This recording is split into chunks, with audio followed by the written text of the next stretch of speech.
Hello and welcome to Flint Rocks. I'm your host Jamie, and today we're going to be starting a new mini series which is going to take place every other month or so on the podcast, where we're going to be delving into the solo work of Steve Van Zandt, the legendary guitarist from Bruce Springsteen's E Street Band. He's an arranger, he's a producer, and he has an entire solo career that I feel has completely bypassed a lot of people. And one of the things with this podcast that I wanted to do was shine a light on some forgotten masterpieces. Now, Stevie's solo career has been one of my favourite collection of albums, and I've really enjoyed reading tonight's guest Robert Lawson's book on Stevie's career and also his autobiography. I really recommend the Audible version. Stevie telling his life story is just a phenomenal listen. So tonight, joining me to discuss the first of Stevie's solo albums is author Robert Lawson, and today we're going to be discussing Men Without Women. Welcome to the podcast, Robert. Joining me to discuss Steve Van Zandt's first solo album, Men Without Women, is author and Stevie expert Robert Lawson.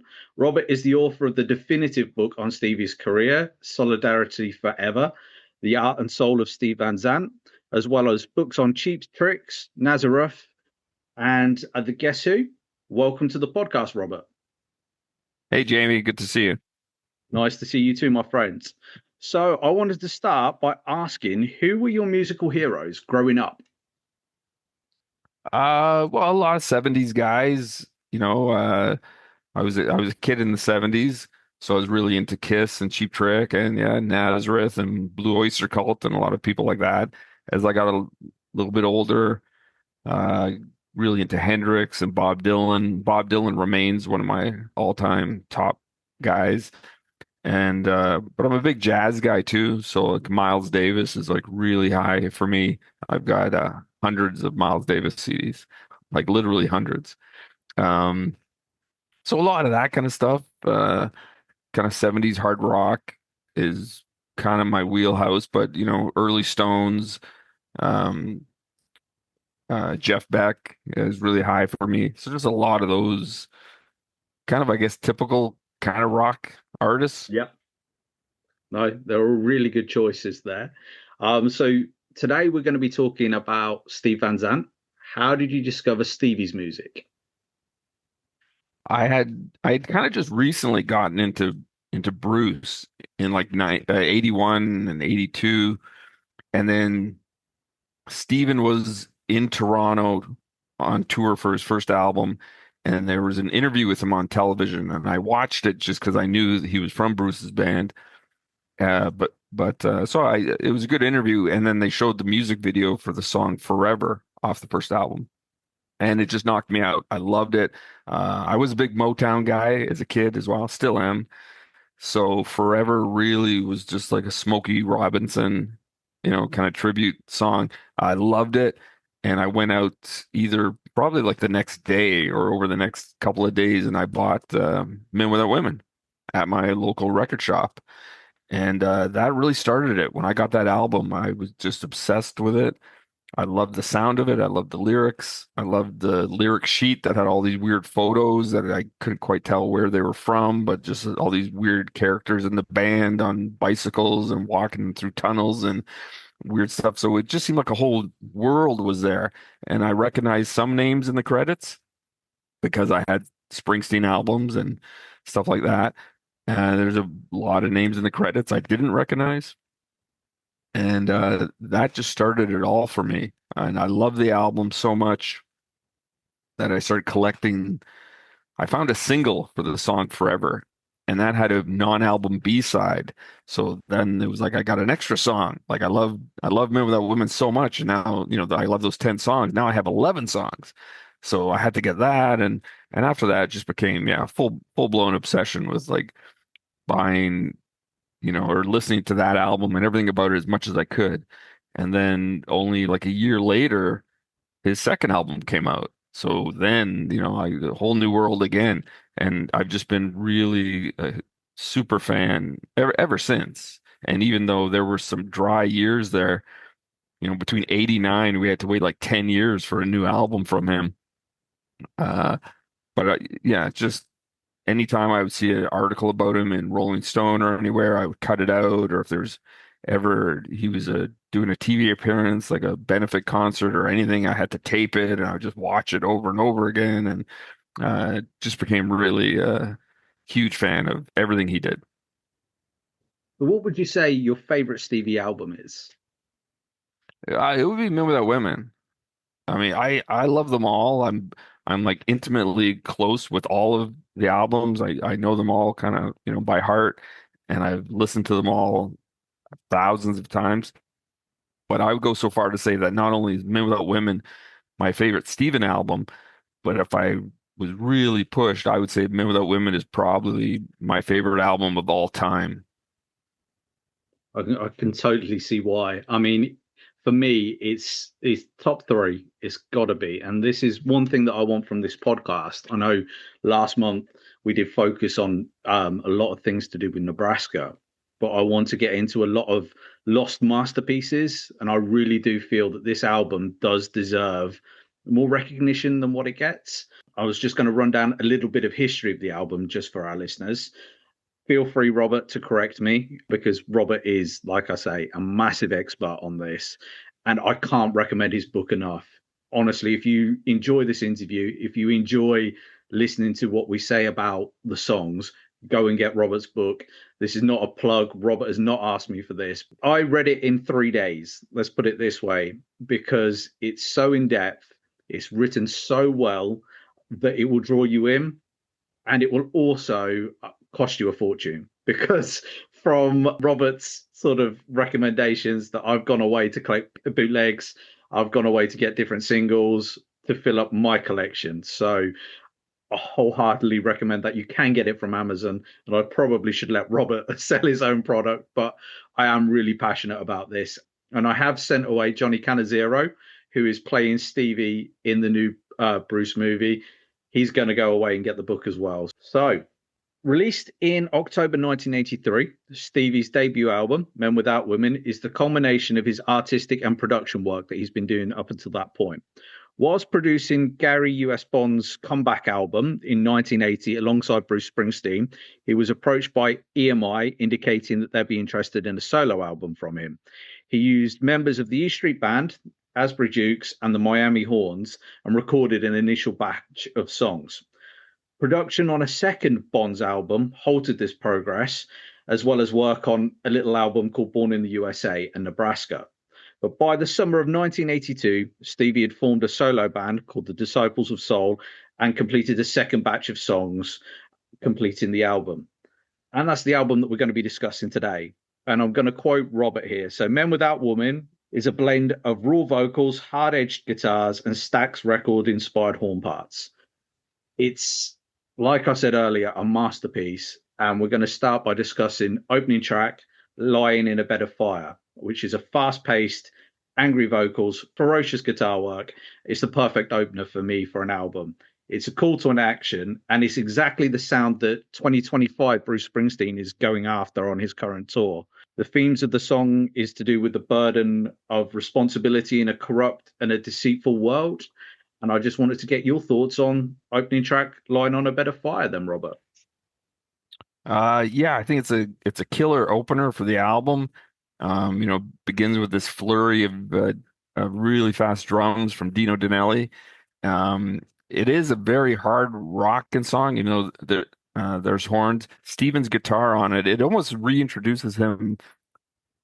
I mean, he's introducing himself as a solo artist. Some people have known him as a guitar player with Bruce and producer and arranger with Southside and all these different things.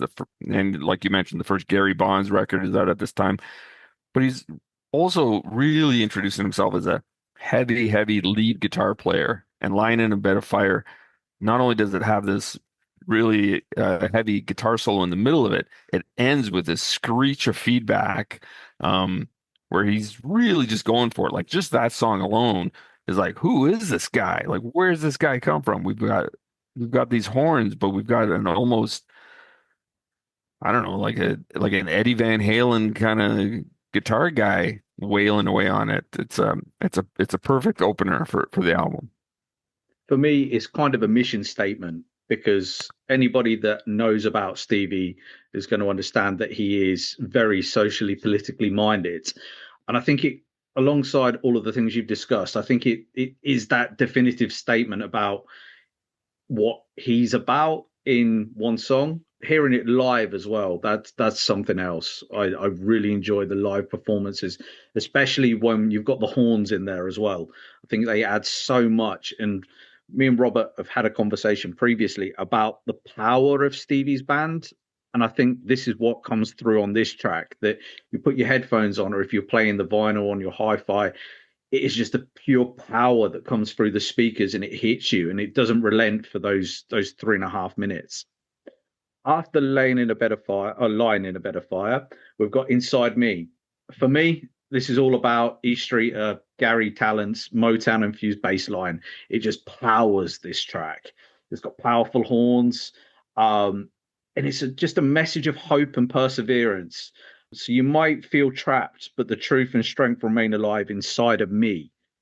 I love this song. I again, it's showing another side of Stevie. We've gone from like the hard rock of the first track. Now we're embracing sort of the Motown influences. What are your views on this track then, Robert? Yeah, great song. Really interesting that this song years later was a key song in a Sopranos episode.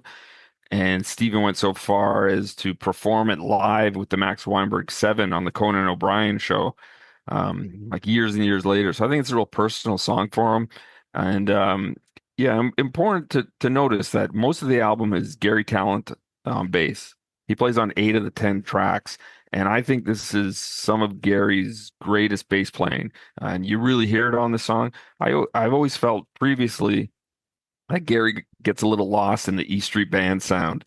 You just got, too many keyboards, too many people, too many guys. Never really a pronounced bass player that much in E Street Band, at least previous to this.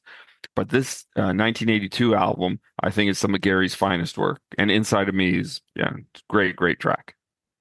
No, I totally agree on that. And it's something that I feel, and I may alienate a lot of listeners here, but I think giving Stevie full reign of the E Street Band, and we'll come across a lot of people pop up on here. So we've got Max on drums. We do have Danny Federici turn up on organ. Gary, obviously. Bruce does turn up. But how he uses them he knows that band's strengths and he uses them in phenomenal ways. Next, we move on to Until the Good Is Gone. So Stevie's reminiscing about the past, and this does feature mentions of Big Mama, who was the mum of Stevie's drummer in his band The Source. And it does feature some really cool call and response vocals with Springsteen. You can really tell that Bruce is enjoying himself here. I really like this song.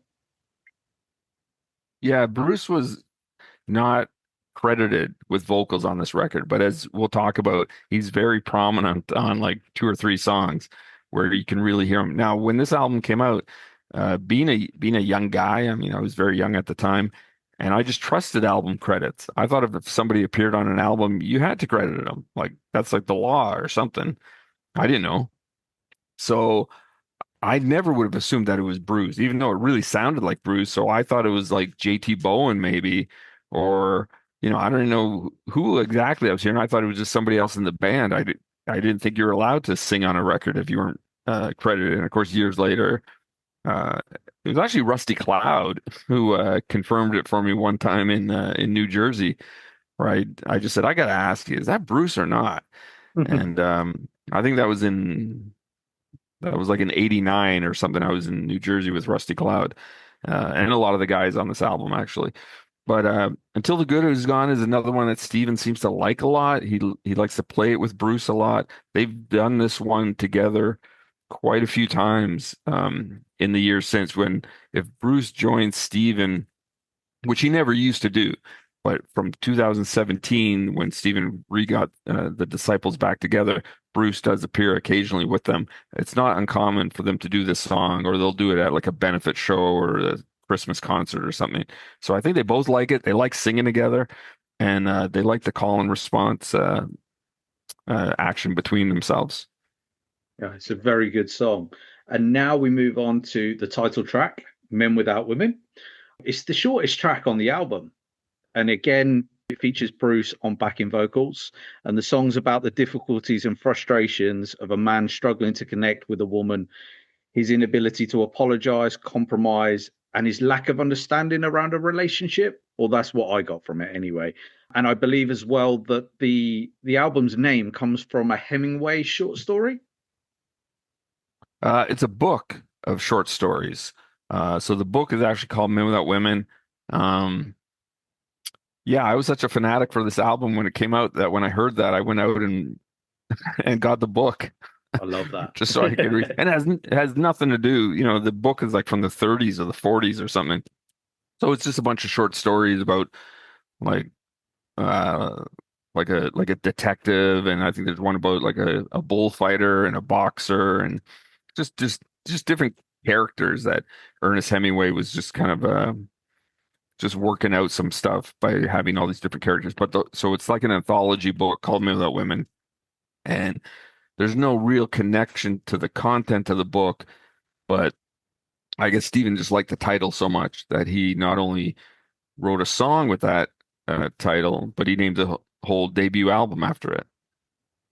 And it's quite funny, really, because looking at sort of Nebraska, born in the USA, you've got Springsteen was handed the script for movie called Born in the USA, and he didn't read the script. He just liked the title, used that to create sort of one of the biggest rock albums and rock songs of all time.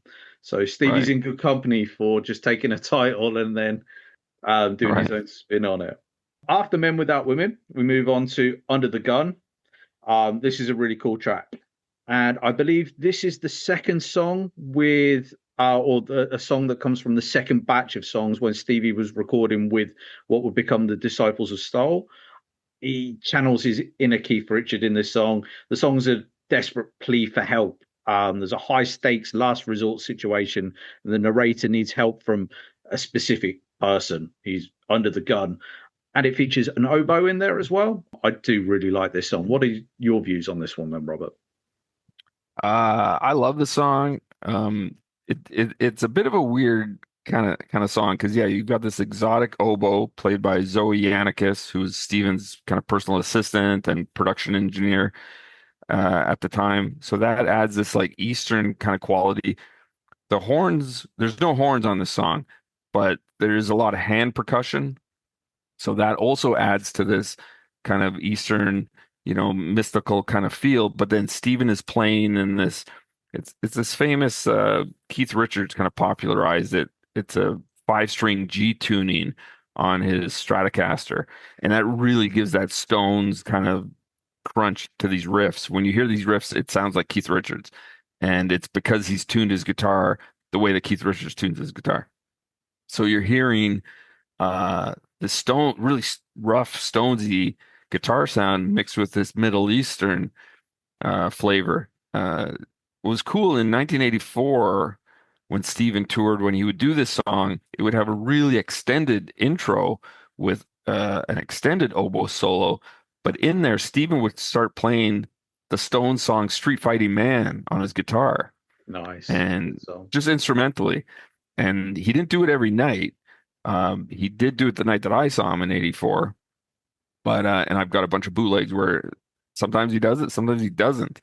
But that really kind of drives home the Stones feel that he was going for. That not only is he playing in the Keith Richards style, but live he would start playing a Stones song in the middle of it or at the beginning of it. I've got a question for yourself now. So there's been a new Bon Jovi anthology that's come out recently. So it's a book all about their career. In it, John Bon Jovi's talking about this point he was working sort of around the power station, different sort of recording studios. And he says that he was involved in doing the hand clapping, and he's completely uncredited on a Steven track for this album. Do you know which one it is? Huh, I've never heard that before. I haven't seen that book. So Um, books only come out within about the last sort of 2 weeks or so, and that was the coolest thing that was in the book for me. that would definitely be the coolest thing in the book for me. Uh, I don't know. It could be there is a song with a lot of claps on it. Could be Save Me. Save Me's got hand claps Yeah, on it. I mean, Steven likes to use hand claps a lot, so it's possible. Do think I do think that's John Bon Jovi's, was it his cousin that used to be an engineer, yeah, Tony Tony Bon Bon Jovi. Jovi. I think he's credited on the album as an assistant engineer or something like that. So maybe. I mean, if John says he was there, then I guess he was. I know Steven doesn't mention that in his book, and I've never heard that before, but that'd be pretty cool if it's true. I hope it's Yeah, true. yeah, so do I. And I know at the time John was sort of, he often says that he was a gopher in the studio. So he was bringing cups of tea, cups of coffee, tidying cables up, that kind of thing.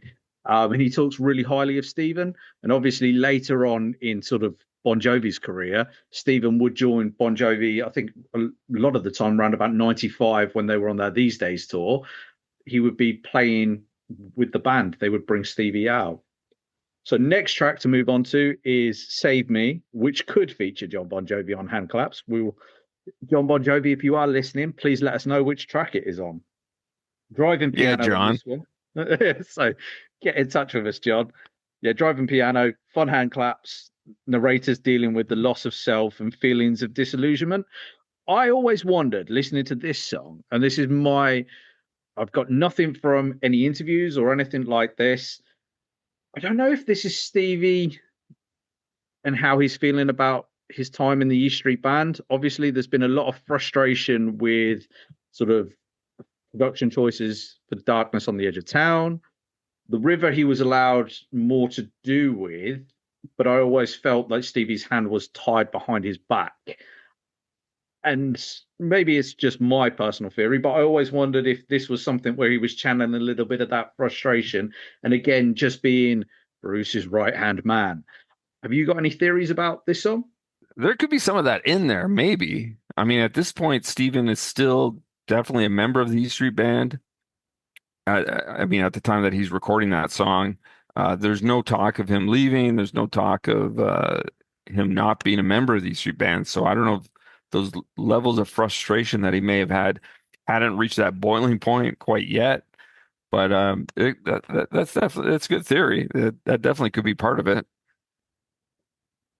And then we move on to one of my favorite Stevie songs, Princess of Little Italy. This features gorgeous organ work from Danny Federici, a young woman from an Italian American background who's torn between escaping her past and confronting that lasting impact of her life on her current life. I really like the whole vibe of this song. It's just something that's certain songs feel like, and one was discussing Nebraska in my first episode. I felt like they were movies in sort of short form. This is a song for me that I feel is kind of like a movie in short form as well. What's your feelings on Princess of Little Italy then, Robert? I think it's a really important song because it brings a lot of Steven's Italian heritage to the album, which is something that's really important to him. And it's something that's always been important to him. So he just really had to include that on the album. And the idea of it being like an older Italian grandfather talking to his, granddaughter and seeing the changes of, each generation maybe losing their heritage a little bit more. That's something that's important to Steven. I love that we get not only a slide guitar solo from Steven, which we haven't really ever heard before, but also a mandolin solo. Mm-hmm. And so this would be the first time he's been recorded playing mandolin. I didn't know he played mandolin at that point. Now it's such a common thing that he plays it on, a few Springsteen songs live in concert. But Yeah. that just didn't exist before. He didn't play, you just never saw him with a mandolin. And on tour for Men Without Women in 82 and in 83, he never played mandolin. Like he never did this part on a mandolin live. So hearing it on the album, I think is really special. I love the sound of a mandolin. I used to have a mandolin and I used to try to play it. Um, so having the slide guitar and a mandolin together is a really interesting combination. And for people who are obsessed like me with Steven's guitar playing and his even just the guitars that he uses, the fact that he's doing a slide guitar and mandolin on the same song is pretty neat. No, I agree. And this is another thing about this album for me. It does really show Stevie as a musician. So a musician, an arranger, and producer. It is a masterpiece. I'm going to keep saying that because that's genuinely how I feel about this album. The next song is very, very important to Stevie, Angel Eyes, which is an ode to his dancer wife, Maureen. It's got a nice double track solo and Bruce again on backing vocals. And again, Gary Talent absolutely shines on this particular song for me. What are your views on this particular one then, Robert? Really, really fun, upbeat tune, everything that you just mentioned. Yeah, Gary is great on it. Bruce, a little bit more in the background than he was on Until the Good Is Gone. This song, especially after Princess of Little Italy, which is more sedate, it's a slower tempo, then this one really brings things back up again. It's a very high tempo, high energy song, very poppy. I mentioned in the book that this song it could be one of the oldest songs on the album. There is a rehearsal of Stephen and the Asbury Jukes doing this song in 1977. It was during just a rehearsal at the Stone Pony, not in front of an audience or anything. And some of the songs from that rehearsal are on the Stephen box set, but for whatever reason, they didn't include the early version of Angel Eyes, which I really wish they had because it's pretty neat. Some of the lyrics are different than what ended up on Men Without Women, but the chorus and the arrangement of it is already there in 1977. So to me, that probably should have been on the box set because, like I say, they did include some other songs from that very same rehearsal. But the album track is still great, and it's one that he played live every night. He still plays it live all the time. Usually dedicates it to Maureen. I got a quote from her about the song in my book, which she was only too happy to give me. Really, really fun song. You can tell it means a lot to Stephen. It is one of the songs that I was going to mention on this album. If you listen closely, and even if you follow along with the lyrics, anytime that Stephen's not singing, it doesn't mean that his mouth is closed. Because on this album, almost anytime that he's not singing, you can still hear him just like yelling stuff out and going, "Oh, and yeah, all right, baby," just constantly. Like he just won't shut up on this album. And Angel Eyes is like that. Actually, during the whole guitar solo, I think you can just hear him like yelping and howling, and I always think that that's a lot of fun. That shows that even when he's not singing these lyrics that are really important and personal to him, he's still just like he's so in the moment that he has to get other stuff out vocally. So he's yipping and hollering throughout the whole thing, and that's always fun for me to listen to. Do you think a lot of that is to do with sort of the production choices for like the album and how they physically recorded the album? So correct me if I'm wrong, but a lot of it was just them hanging microphones down and sort of recording all together as a band, sort of in the studio. Is that correct? Yeah, yeah, they did. What they would do, Steven kind of washes over this sometimes. He'll say that the whole album was recorded in one day. That's it might seem like it was recorded in one day when you're doing, the Born USA sessions for 2.5 years, maybe. Compared to that, it was recorded in one day, but not really.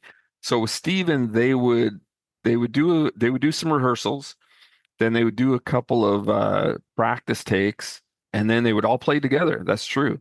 But Steven would had the mic set up in such a way that he could get the correct balance that he wanted. So that would all be done at the same time, including a lot of the lead vocals, which is really rare. Usually lead vocals would be done after most of the music.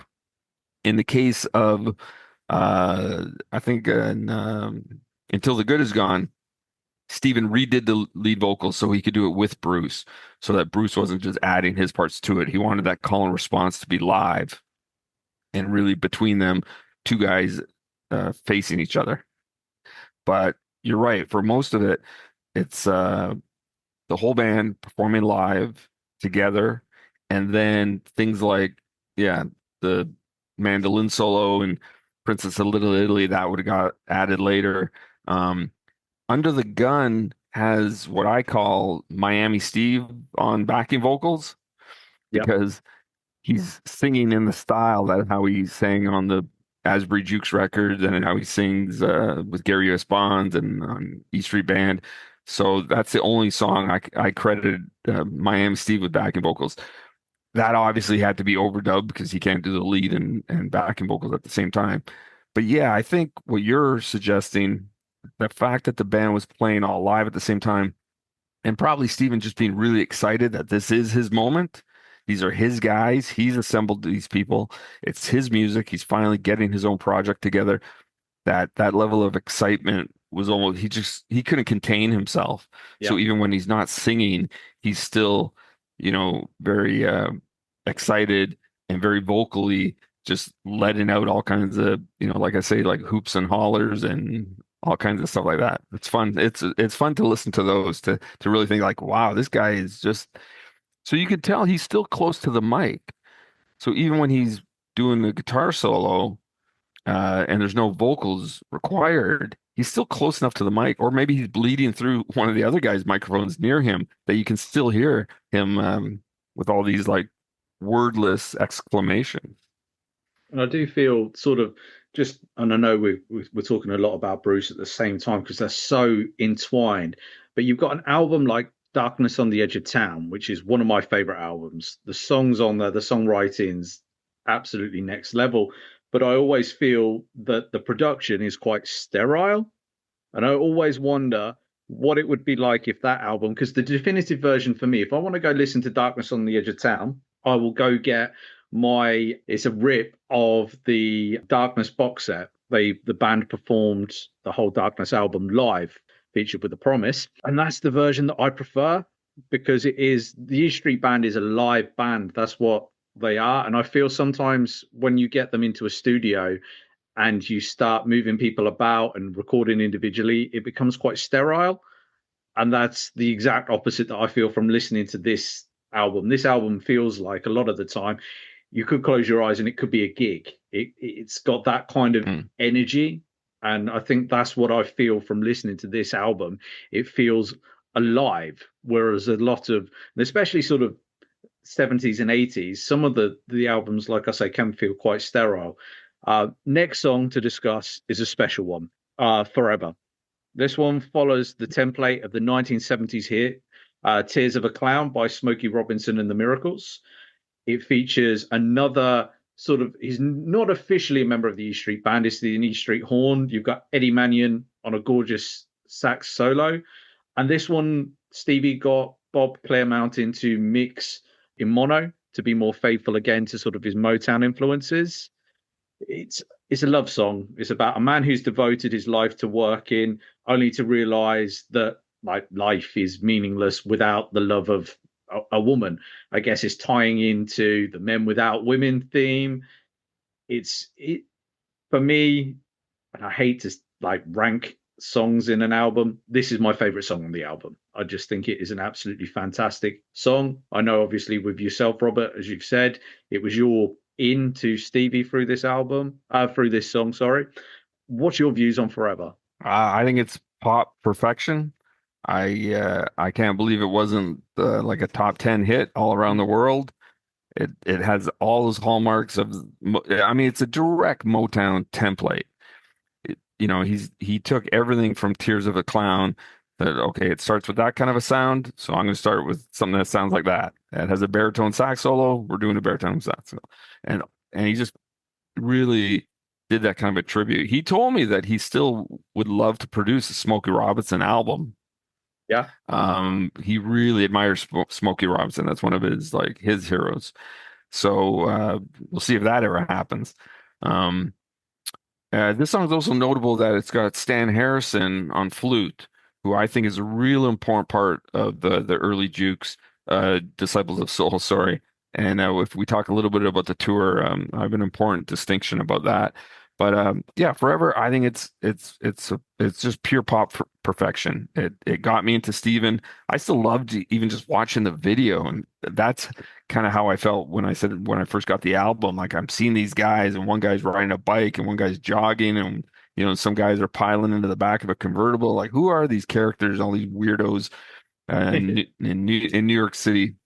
So it just captures the whole idea of this gang mentality. There's just all these guys hanging around, and they're all different. They all look a little weird.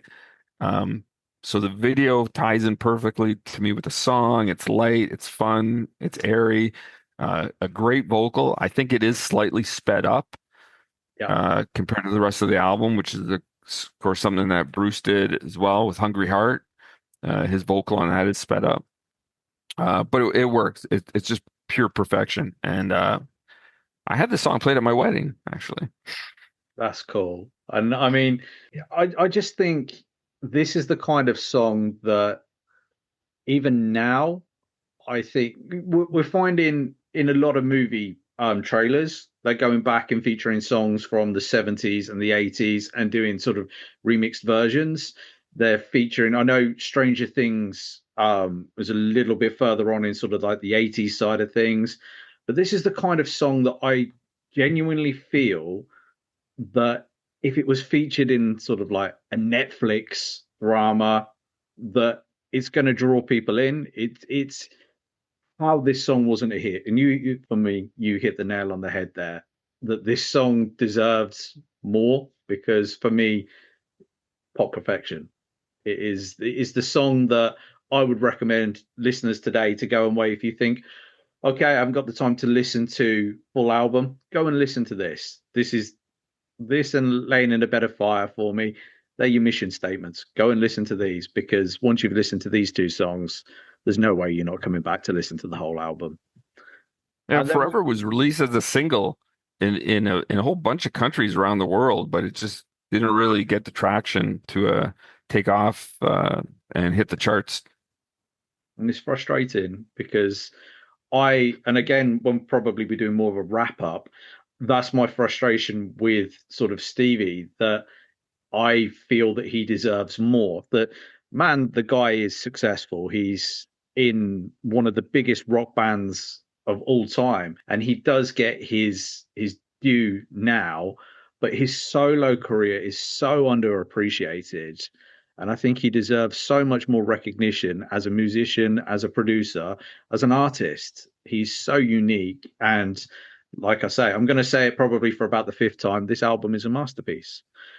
And we now move on to the final track of the album, I've Been Waiting. So this is an outtake from Hearts of Stone, which is an Asbury Jukes album. It's my favorite Asbury Jukes album.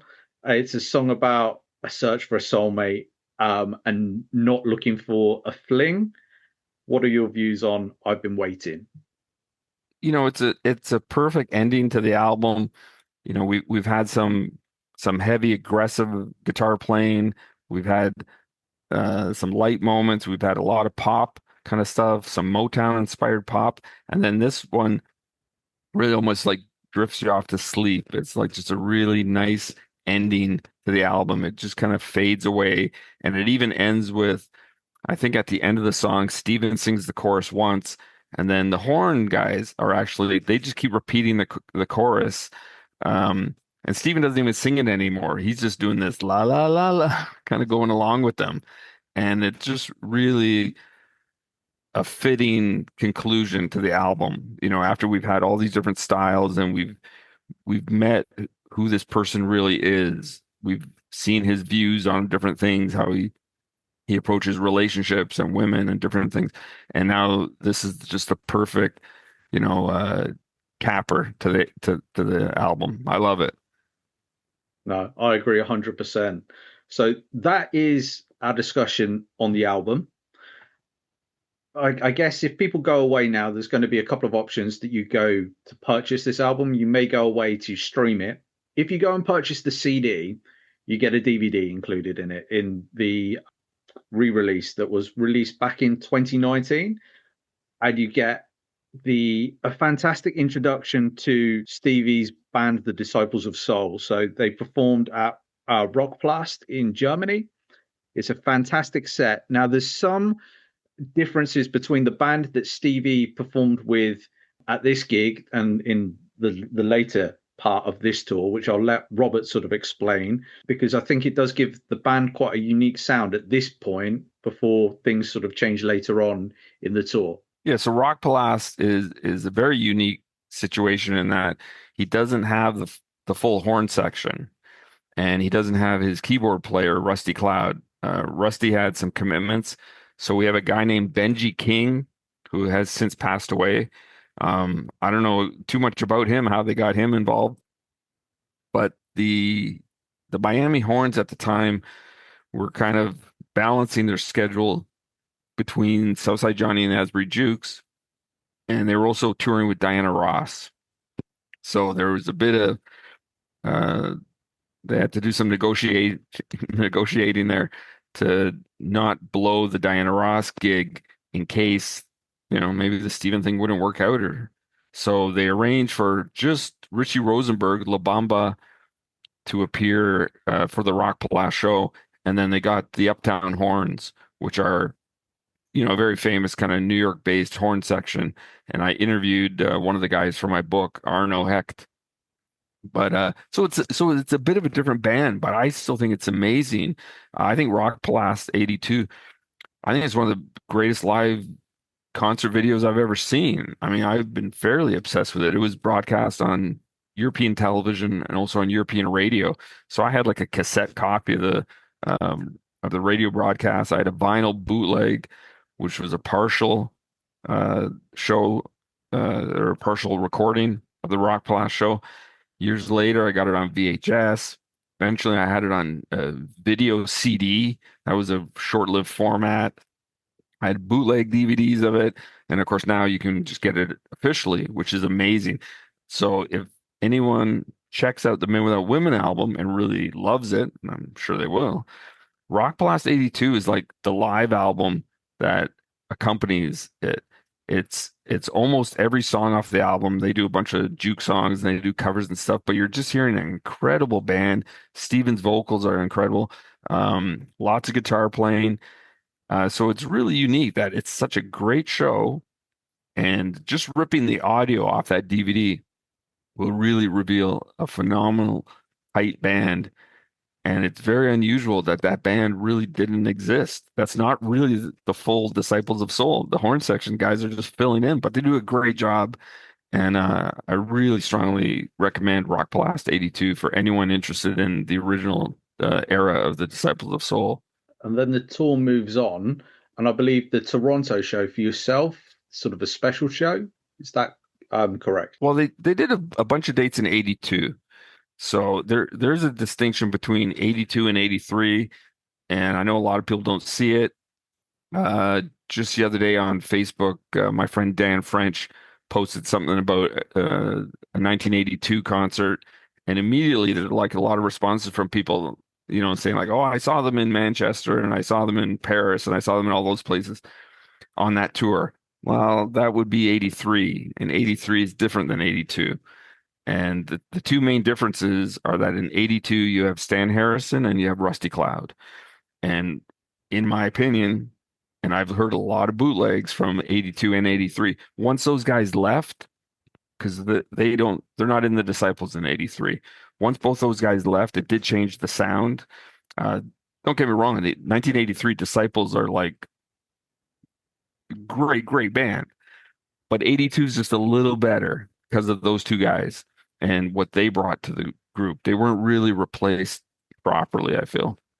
So if you saw them in '83, you saw a great band. And yeah, they were in Toronto in February of '83. The second show, the first hour of it was broadcast on a local Toronto radio. You can hear the whole thing on YouTube. And that was an important recording as well for me back then. Because not only did I have this album that I loved so much, and then I had this partial recording of Rock Palast '82, which I loved that so much. Now I had a cassette of Toronto '83, So it was just like a lot, just like in the moment of just this band and all these songs and hearing the live versions. Until the Good Is Gone has this trombone introduction by La Bamba that's not on the album. Um, Toronto '83 is really, really great. The band are playing really good, and most importantly, they're recorded really well. Sometimes the Disciples of Soul back then, sound guys would have a little bit trouble mixing their sound because it was such a large band. But I can tell you that when Steven was putting together his box set, I was helping with that a little bit, doing a little bit of kind of informal consultation, I guess. And I tried on my end because I live in Toronto to get the master tapes for the El Macambo show so that that audio could be included in the box set. And I had two different sources at the radio station, uh, and good sources too. And they both found out independently that those tapes don't exist anymore. But that was going to be kind of my crowning achievement that I was going to be able to contribute the original master tapes. I'm sure I would have made a copy for myself before passing it along to the box set. So I tried, everybody, but you can listen to it on YouTube and it still sounds pretty good. It does. It is really powerful. We were discussing earlier on that put your headphones on, listen to the actual. It's the power of the band. I can't sort of describe it any more than that. It is just pure power, and it hits you. It hits you in your chest. It's an amazing listen. Alongside the album, there was actually a film created, obviously called Men Without Women. It was premiered at Cannes Festival. Can you tell us a little bit about that then, Robert? Because it's kind of a bit of lost media now as well. Yeah, it's an interesting thing. He was really committed to making this movie. So the idea was that they would have it kind of a rough, it's like half documentary and half scripted scenes of this new band, the Disciples of Soul, trying to get the money together to go on tour. And part of the idea is that instead of just making music videos for songs on the album, they could take the songs from the movie and those would be the music videos. And they did that with the song Angel Eyes. There is it Angel Eyes now or is it Save Me? Yeah. Where when you look at the music video for that, that's just how the song is performed in the movie. So yeah, the movie premiered at the Cannes Film Festival. It played for like a week in LA, and then he wanted to do some re-editing and change some things. They did change some of the scenes around, and then shortly after that, he let the horn section go. So then it wasn't really the same band anymore. And I guess the film to him was never completely finished. Or I mean, it's finished. It's just he kind of want to change some stuff in it. And then by the time that the band changed with no horns, then okay, you got a bunch of the guys aren't, they're not in the band anymore. So you're gonna put out this movie, and then shortly after that, he really changed his sound and he went for a harder rock sound, um, with with the recording sessions for the Voice of America album. So at that point, the film is kind of outdated and it just didn't really, it should have come out around the same time or shortly after the album came out in October of '82. But if you go back to some radio interviews in '82 and in '83 and TV interviews in '82 and '83, he mentions the movie all the time that it's coming out soon and we're working on it and we're, finishing it up. Um, I even have an ad for the album. It was like a newspaper ad for the Men Without Women album. And at the bottom of it, it says coming soon on video cassette, the movie. And they had even assigned a product code to a VHS home video version of it. So things were in the works. And, I've got some ads from different newspapers and stuff for like when it was playing in LA. Um, it's a shame it never came out. Steven appeared on MTV on a show called Liner Notes, where he was interviewed about his album in Central Park. And that interview is really valuable because it shows some scenes from the movie. So for most of the people who've never seen the movie, and hardly anyone really has seen the movie, it's really not in circulation. Um, there's a detailed description of it in my book, but Yeah.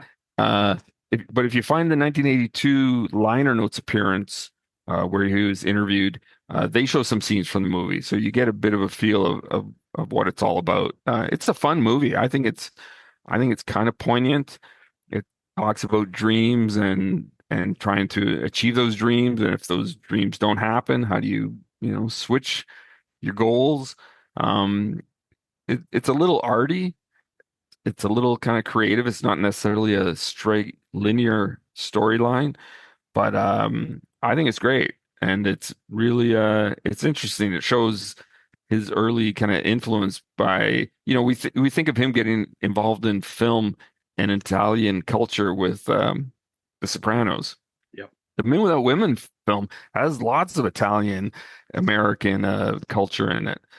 So he never shied away from that. I think that's now sort of as Springsteen fans, we've got Electric Nebraska. We've had tracks two featuring a load of lost albums. I think it's now time for Stevie's to start looking further into the vault, maybe release this, and probably what's going to be my holy grail now. Electric Nebraska is going to be in, or is in our hands. It's going to be the Lost Boys album. I think that's my thing there. And I could probably fanboy over the Lost Boys sort of side of things as well. But would you like to just kind of explain what the Lost Boys is to our listeners, Robert? Because I think you probably do a better job than me. Yeah, well, I can tell you that the Men Without Women movie and the Lost Boys album are both things that Stephen and I have discussed, and he's not opposed to either of them coming out. It's just more a matter of when he's going to have the time to work on them. And of course, I've offered up my services to help. But the Lost Boys was this weird thing where he was kind of without a record deal.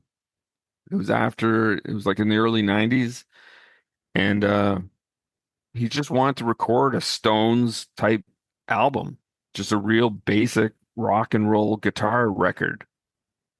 So he did a bunch of demos for it and ended up not really doing much with it.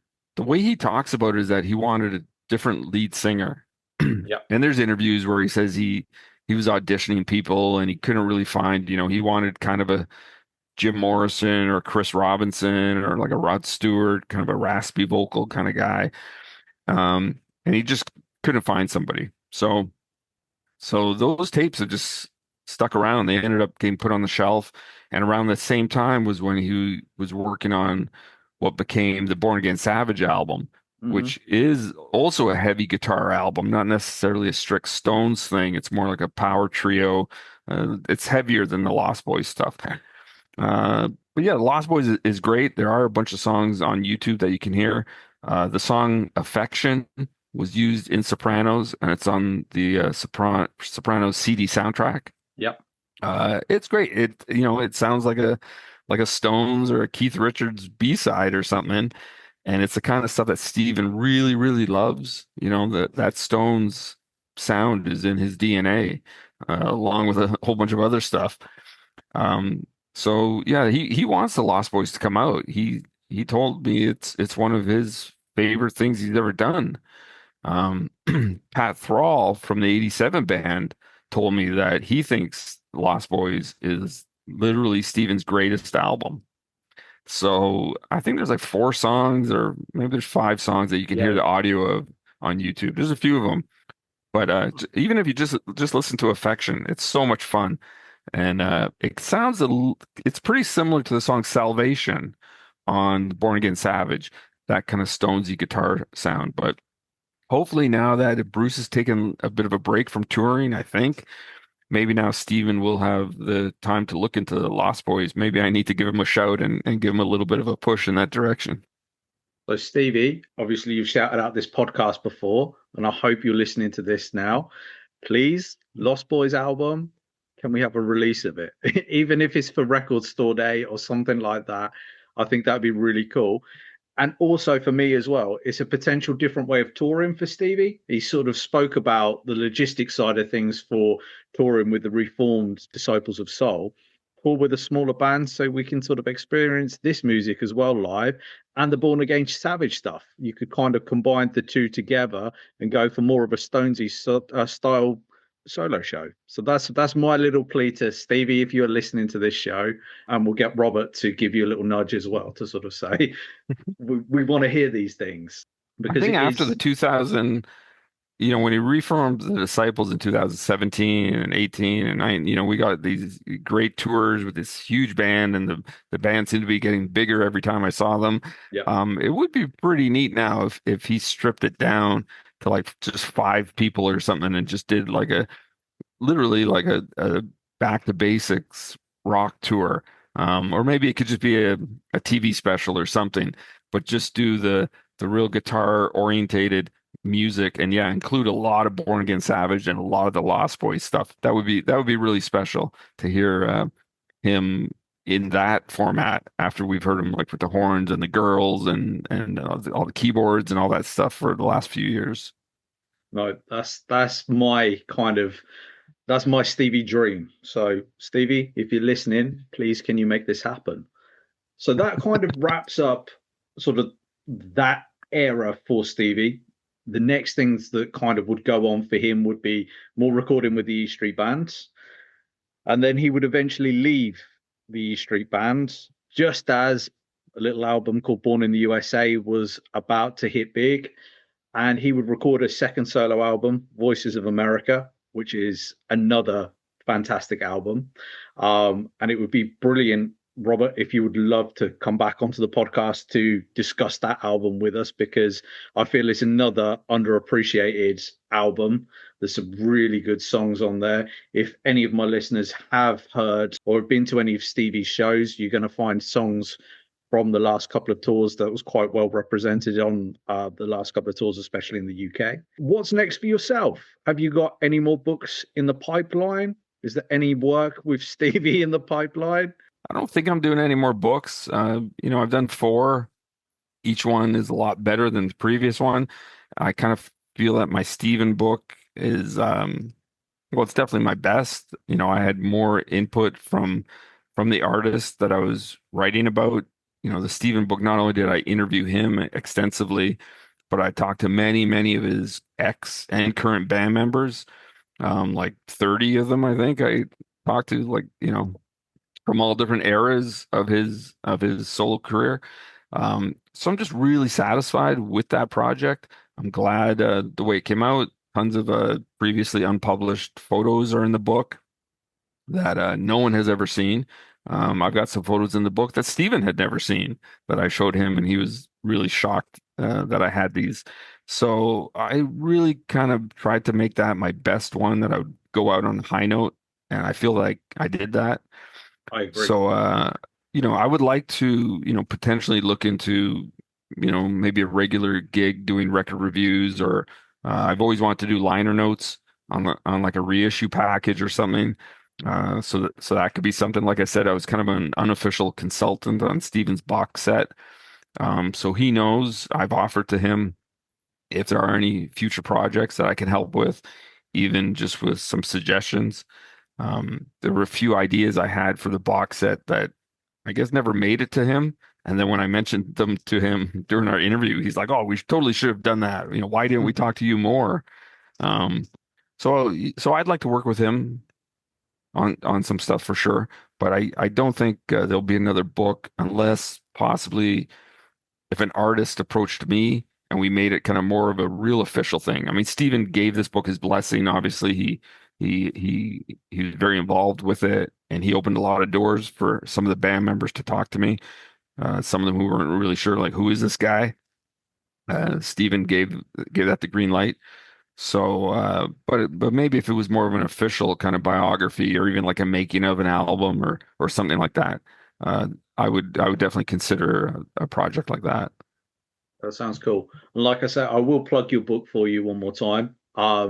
Please, if you guys do enjoy listening to the album, go away, purchase the book, because it does give you a real. And what I enjoyed about Robert's book was Stevie. If you've read or listened to Stevie's autobiography, there's a lot of sort of his personal feelings about this, but Robert takes you through the song step by step, what was going on in the recording studio. There's so many nuggets, and like I say, it's so insightful, the interviews with all of the band members across all of Stevie's eras and Stevie's albums. And I would love to do a whole series on Stevie's solo work, because I do feel that it's so underappreciated, and I do feel that if I can do my little bit just to get 2 or 3 extra people to listen to his stuff, that this is my thank you to Stevie. I know that might sound a little bit silly, but I do feel that he deserves this music to be listened to by more people.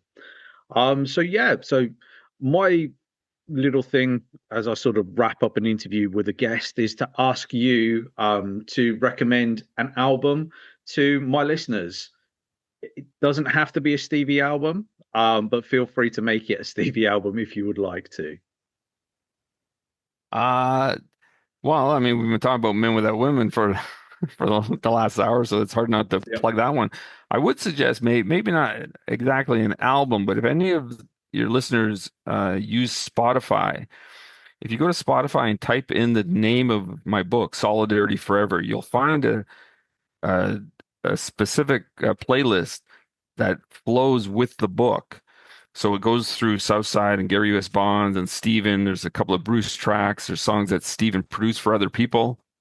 So that's a good audio kind of travel log that goes along with the book. So that's something that your listeners might like to check out, especially while they're reading the book. For a specific album, I'm going to say this is a bit of an obscure one, but I talk about it in the book. There used to be a band from Boston called Face to Face. And it's not the punk band called Face to Face. That's a different group. So they have an album from 1985 called Confrontation. And it's a great, it's kind of, they have this female lead singer, and it's kind of poppy and rocky. It's produced by Arthur Baker. Steven actually has a duet on the album, but even without that, it's a great record. They should have been a big band. They opened for the Disciples in '84 in New York City. I don't know what happened with them. That's another one of these, you're talking about albums that deserve a wider audience. I got the album because I heard Steven was on it. So I just wanted to hear that one song. And back then you couldn't just sample like one song with a streaming service or anything. It's a great, great album. It's like one of my favorites. It's probably like a 10 out of 10. It's so good. It's lyrics are a little political sometimes, but it's still poppy and fun. It's like kind of a weird mix of almost like Cyndi Lauper, but if she had more of a rock band or something. I don't know. These guys have a real street kind of feel. One of the guitar players ended up going and being in Dylan's band for like a really long time. But that's one that people might like to check out, and especially the song America's Dream, which is a duet with Steven. But like I say, the whole record is great. Confrontation by Face to Face. That sounds awesome. Well, thank you very much for joining us today then, Robert. Like I say, there's an open invite if you'd like to come back and talk about the next album. But thank you very much for joining us on this week's episode of Flint Rocks. Hey, great chatting with you, Jamie, and maybe we'll do all the Steven albums in order every once in a while. That works for me, my friend. Thank you very much. Thank you. So thank you again, Robert, for joining me on the podcast. Now to talk about the rest of the month. So joining me next will be Jay Harris from Bon Jovi Talk. We're going to be running through all the news in the world of Bon Jovi. So starting with the re-release of Forever, we're going to look at that track by track. The amazing bonus track, Fight Somebody, which should have been a single. We're also going to be discussing the tour, so the 3 nights at Wembley, the residency at Madison Square Gardens. Also, we'll have a little bit of a conversation around the promo that John has been doing in the UK, the question and answer that me and my wife Danny went to in London, and just the two of us are going to have a little bit of a conversation about what we want to see from the tour. We are going to discuss John's vocals. He has performed live now, and you can see that there has been some improvements since 2022, but there are still a few concerns about whether his voice can hold out for an entire tour and what sort of songs are going to be on the set list. So I imagine that's going to be a really exciting conversation.